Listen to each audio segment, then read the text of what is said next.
इस वीडियो का टॉपिक है फॉर लूप। इससे पहले भी हमने फॉर लूप को देखा है, लेकिन इस वीडियो में हम फॉर लूप को और डिटेल में एग्जामिन करेंगे।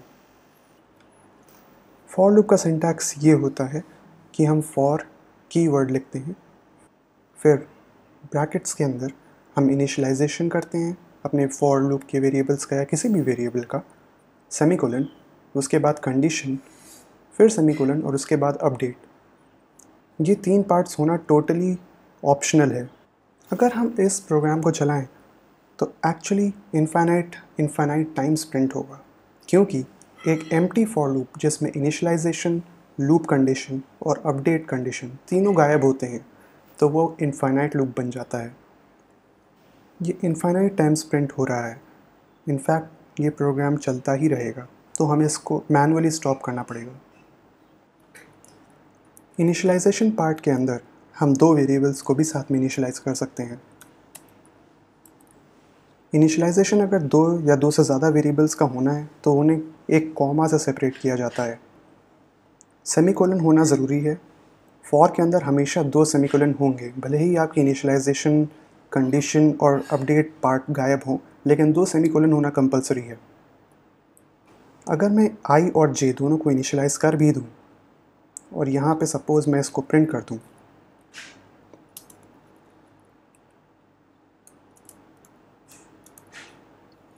तो भी ये इनफाइनाइट लूप ही रहेगा,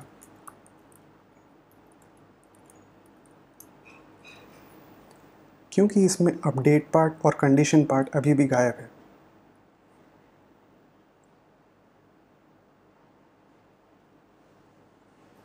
हमें इसको मैनुअली स्टॉप करना होगा। इसलिए हमने देखा कि इनिशियलाइजेशन पार्ट कुछ भी हो सकता है। ज़रूरी नहीं है कि उसमें एक ही वेरिएबल को इनिशियलाइज किया जाए, उसमें एक्चुअली हम कोई भी चीज़ डाल सकते हैं इनिशियलाइज करने के लिए।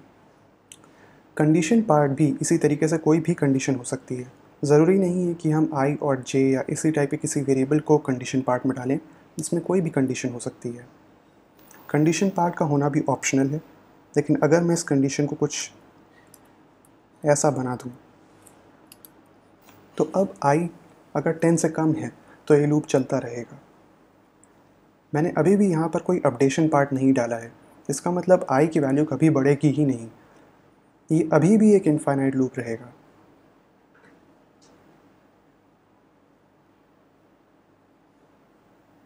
हमने फिर इसको मैनुअली स्टॉप किया। अगर हम कंडीशन पार्ट गायब कर दें और आई की वैल्यू यहाँ पर बढ़ा दें तो भी एक इनफाइनाइट लूप ही रहेगा, क्योंकि आई की वैल्यू बढ़ तो रही है लेकिन उसको चेक करने के लिए कुछ है ही नहीं।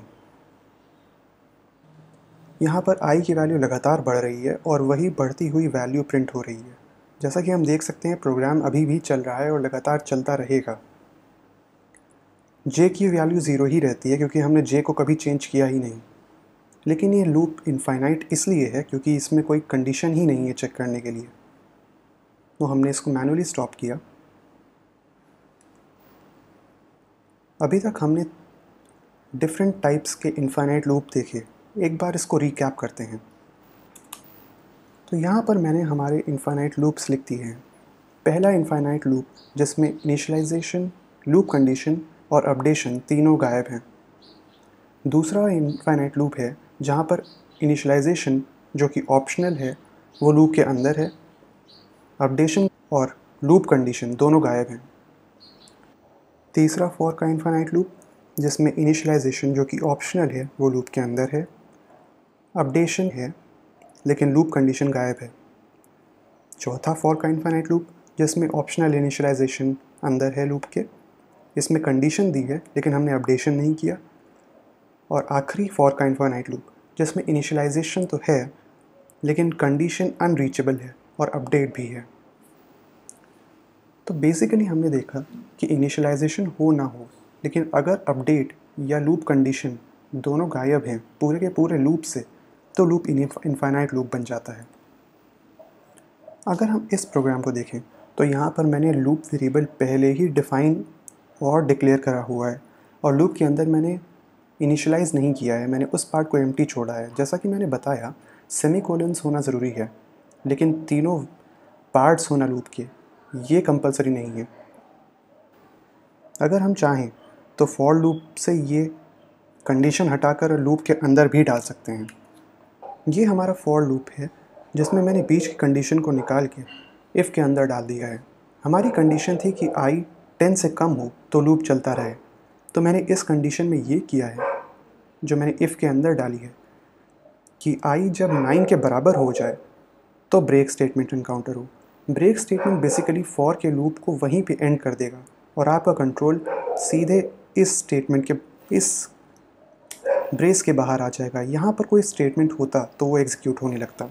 यानी अगर मैं यहाँ पर लिखूँ तो हम देख सकते हैं कि 0 से लेकर 9 तक एग्जैक्टली वही चीज़ प्रिंट हुई जो पिछले फॉर के लूप में हो रही थी, और 9 के बाद 9 पर ब्रेक इनकाउंटर होते ही हम इस स्टेटमेंट पर पहुँच जाएंगे। भले ही इसके बाद भी फॉर का लूप एग्जीक्यूट होना हो या ना होना हो, लेकिन ब्रेक इनकाउंटर होते ही हम लूप के बाहर आ जाते हैं। और यहाँ पर मैंने प्रिंट किया है आउटसाइड लूप, तो एंड में प्रिंट हो रहा है आउटसाइड लूप। अगर हम चाहें तो इस अपडेशन कंडीशन को भी बाहर रख सकते हैं।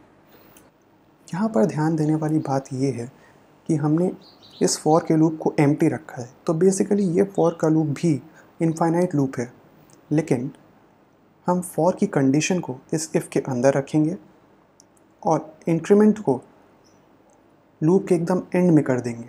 यहाँ पर ध्यान देने वाली बात यह है कि i++ अपने आप में एक स्टेटमेंट होता है, जिसका मतलब है i = i+1। हमने इनिशियलाइजेशन को लूप के पहले किया, कंडीशन को लूप के बीच में रखा और इंक्रीमेंट को लूप के एंड में किया। तो बेसिकली हमने एक इनफाइनाइट लूप को बिल्कुल वैसे ही यूज़ करा जैसे हम एक नॉर्मल लूप को यूज़ करते हैं।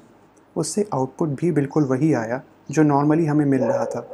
ये आउटसाइड लूप ब्रेक को इनकाउंटर करने पे प्रिंट होता है। तो बात आती है फॉर वर्सेस वाइल लूप की। हम कौन सा लूप कब यूज़ करें? फॉर लूप में आपको सारी कंडीशंस और इनिशियलाइजेशन एक जगह पर मिलते हैं, उसे समझना आसान होता है। जब आपको पहले से पता हो कि आपको कितनी टाइम्स वो लूप चलाना है, तो फॉर लूप काफ़ी काम का होता है। आमतौर पे आप वाइल लूप तब यूज़ करेंगे जब आपको ये ना पता हो कि कितने टाइम्स आपका लूप चलने वाला है। इसके अलावा कोई बहुत बड़ी डिफरेंस नहीं है। मेनली ये आपके ऊपर डिपेंड करता है कि आप कौन सा लूप यूज़ करना चाहेंगे, किस में आप ज़्यादा कंफर्टेबल हैं। चलिए इस प्रोग्राम को देखते हैं। यहाँ पर हमने k वेरिएबल लिया जिसको हमने केवल डिक्लेयर किया, और हमने i वेरिएबल लिया जिसको हमने डिक्लेयर और डिफ़ाइन भी यहीं पे कर दिया। फॉर लूप के अंदर हमने k को 5 वैल्यू दी। ये इनिशियलाइजेशन पार्ट है, और जैसा कि हम जानते हैं कि इनिशियलाइजेशन में आप कुछ भी रख सकते हैं, आप किसी भी वेरिएबल को वहाँ पे इनिशियलाइज़ कर सकते हैं। ये ज़रूरी नहीं है कि वो लूप की कंडीशन वाला वेरिएबल ही हो। ये ज़रूरी नहीं है कि लूप की कंडीशन वाला वेरिएबल अपडेशन वाला वेरिएबल ही हो। यहाँ पर कुछ भी आ सकता है। कंडीशन भी कोई भी कंडीशन हो सकती है जो कि 0 या 1 में रिजल्ट करती हो। 0 का मतलब C में फॉल्स होता है, नॉन ज़ीरो वैल्यू का मतलब C में ट्रू होता है। C में जावा की तरह या C++ की तरह कोई बिल्ट इन ट्रू या फॉल्स वैल्यू नहीं है, कोई बूलियन वैल्यू C में नहीं होती। C केवल इंट वैल्यू यूज़ करता है ट्रू या फॉल्स के लिए। तो सबसे पहले ये लूप कुछ ऐसे चलता है। k की वैल्यू को 5 पे इनिशियलाइज़ किया जाता है, फिर ये चेक होता है कि i क्या 10 से कम है। i क्योंकि 0 है तो हाँ वो 10 से कम है। फिर नीचे जाते हैं। इनिशियलाइजेशन का पार्ट एक्चुअली अभी इनिशियलाइजेशन का पार्ट एग्जीक्यूट नहीं होगा। कंडीशन चेक करने के बाद हम सीधे लूप के अंदर जाएंगे। यहाँ पर printf k को प्रिंट कर देगा। k की वैल्यू अभी 5 है तो हमारा पहला आउटपुट 5 आता है। इसके बाद ये चेक होता है कि i की वैल्यू 9 तक पहुँची है या नहीं पहुँची है। तो i की वैल्यू अभी 0 है तो हम ब्रेक नहीं करेंगे। अब यहाँ पे i इंक्रीमेंट हो जाता है तो i की वैल्यू अब 1 हो चुकी है। अब हम इन अपडेशन पार्ट पर जाएंगे। अब k की वैल्यू 6 हो गई है। फिर चेक होगा कि i की वैल्यू 10 से कम है या नहीं है। तो 1 यानी i की वैल्यू 10 से कम है, इसलिए k यानी 6 प्रिंट होगा। फिर ये चेक हुआ कि i की वैल्यू 9 है कि नहीं है। i की वैल्यू 9 भी नहीं है तो ब्रेक हम स्किप कर देंगे। फिर i की वैल्यू इंक्रीमेंट होगी, यानी अब i की वैल्यू 2 हो जाएगी। k की वैल्यू इंक्रीमेंट होगी, यानी k की वैल्यू 7 हो जाएगी। अब 2 लेस दैन 10 है तो हम फिर लूप के अंदर जाएंगे और इसी तरीके से ये लूप चलता रहेगा। अगर आप इसको पेपर में वर्कआउट करके देखें तो यही आउटपुट आएगा। हमेशा की तरह आउटसाइड लूप वाला स्टेटमेंट लूप के बाहर एग्जीक्यूट होता है जब हम ब्रेक स्टेटमेंट फाइनली एनकाउंटर करते हैं या फिर लूप कंडीशन फाइनली फॉल्स हो जाती है।